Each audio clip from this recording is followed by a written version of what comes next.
Hey guys, today I'm going to show you how to add text shake effect in Premiere Pro. First, let's type in our text, head over and select the type tool and click on your preview video and type in the text that you want.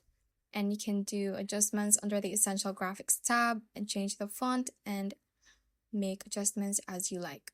After that, let's go to Effects and search for Transform. And let's drag this effect to our text on the timeline. Let's go to Effect Controls and change the skew to 4. Let's click on the stopwatch icon beside skew axis. Let's move ahead around a few milliseconds and let's modify the skew axis to enlarge the value.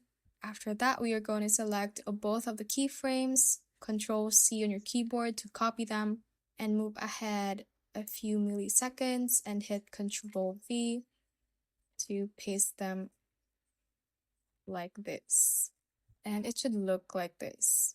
To add motion blur, we can uncheck use composition shutter angle, change the shutter angle to 360, and the effect should look like this. Thanks for watching, and if you found this useful, hit that like button and subscribe for more videos like this.